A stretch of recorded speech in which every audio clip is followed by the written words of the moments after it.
और कई लोग तो ऐसे हैं उनको आज तक हनुमान चालीसा पढ़ना नहीं है, आज तक कोई चालीसा, चाहे गायत्री चालीसा हो, लक्ष्मी चालीसा हो, शिव चालीसा हो, पढ़ना ही नहीं आती, बस बैठ गए भगवान के सामने और पढ़ लिया आसन लगा के। नहीं नहीं नहीं, चालीसा पढ़ने का भी एक नियम है।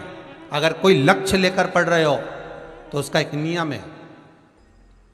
पूरी जिंदगी पढ़ते रहोगे तो भगवान की प्राप्ति नहीं है, पर लक्ष्य लेकर अगर पढ़ा है आसन से, जिस भगवान की चालीसा पढ़ रहे हो उसकी मूर्ति या उसका फोटो आपके सामने होना चाहिए। एक घी का दिया, अगर हनुमान चालीसा पढ़ रहे हो तो या तो घी का दिया जलाओ, वो भी गाय के घी का हो, भैंस के घी का मत जलाना। हनुमान जी कभी प्रकट नहीं होंगे भैंस के घी से। घी का दिया लगाइए अगर चालीसा का पाठ कर रहे हो हनुमान जी का। और बहुत ज्यादा संकट है, बहुत ज्यादा परेशानी है तो हनुमान चालीसा का पाठ करो तो तिल्ली के तेल का दिया लगाओ, काली तिल के तेल का दिया, तिल का तेल का दिया हनुमान जी के सामने आसन बिछाकर। बहुत तकलीफ है तो 3 पाठ प्रतिदिन करो और एक आसन से जितने समय 9 बजे अगर आप बैठते हो पाठ करने तो 9 बजे ही बैठना है। 11 दिन तक प्रतिदिन 3 पाठ रोज करो। एक पानी का लोटा, कलश, तांबे का जल अर्थात तांबे का लोटा हो, स्टील का लोटा हो, तुम्हारे पास जो कलश हो उसमें जल भरकर, एक सिक्का उसमें पटक कर, एक लौंग पटक कर प्लेट से ढक कर रख दो और प्रतिदिन बस टाइम पर बैठकर पाठ करो। 11 दिन पूर्ण होंगे, जिस कामना से आपने पाठ करा है बस वो सिक्का, वो लौंग कलश में से निकाल लो, जल का आचमन करो और जिस काम के लिए करा है वो जल उस प्रयोग में ले लो। उस प्रयोग, किसी से बात करने जाना है तो वो जल पी कर जाइए, कोई से हाथ मिलाना है तो वो सिक्का, वो लौंग अपने हाथ में रखिए। अपने जितने भी ग्रह हैं, चाहे राहु हो, केतु हो, मंगल हो, शनि हो, बुध हो, भौम हो, सूर्य हो, ये सारे जो ग्रह हैं ये शंकर भगवान के शिवलिंग के पास में विराजमान है। शिवलिंग के पास में विराजमान।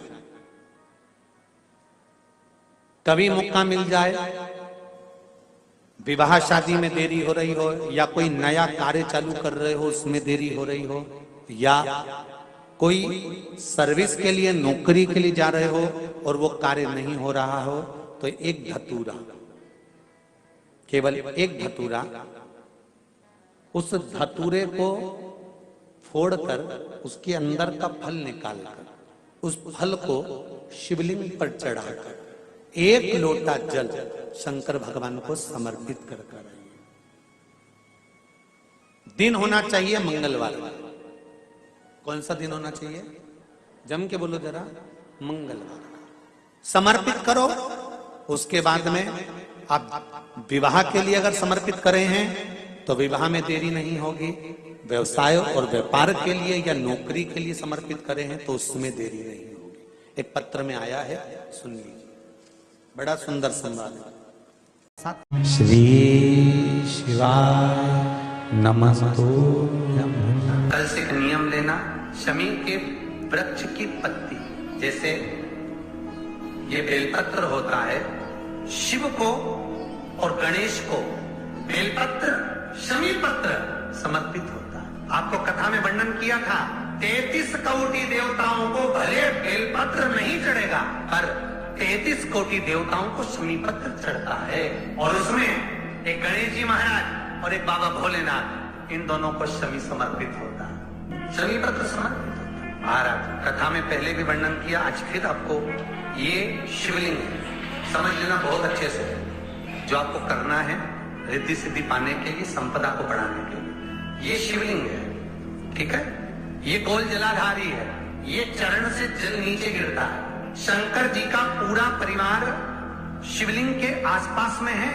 शंकर जी की 5 लड़कियां जो ऊपर से जल नीचे गिरा रही हैं, जया, विष्ठा, शामरीवाणी, द्रौदली और देव, ये शंकर जी की 5 लड़कियां जिनका नाम लेकर सोने से रात्रि में नींद अच्छी आती है।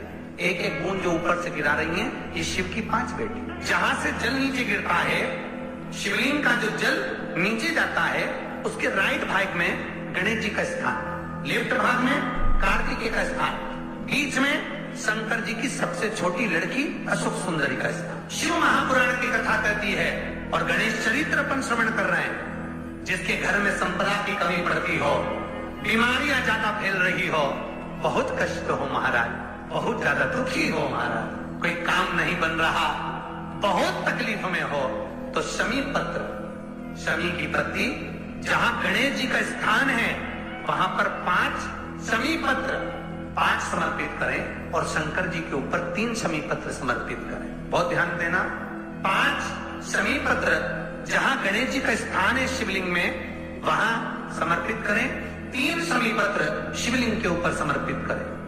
एक शमी पत्र शंकर जी की चौखट पर लेफ्ट भाग में जाते समय आपका उल्टा हाथ, जब मंदिर से निकलो तो उल्टे हाथ पर लेफ्ट भाग में शंकर जी की चौखट पर समर्पित करें, एक शमी पत्र। और महाराज टीका दिया, जहां लेफ्ट भाग में आपने शमी पत्र रखा है, मंदिर में ना दिया लगाकर बाहर की ओर जहां शमी पत्र रखा है उसके ठीक साइड में एक घी का दिया लगा दीजिए।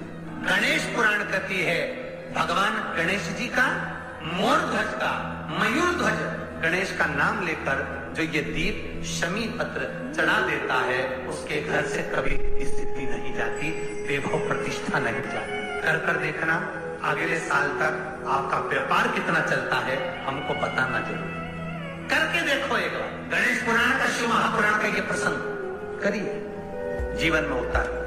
श्री शिवाय नमस्तुभ्यम, सब बोलिए एक बार जमकर, श्री शिवाय नमस्तु।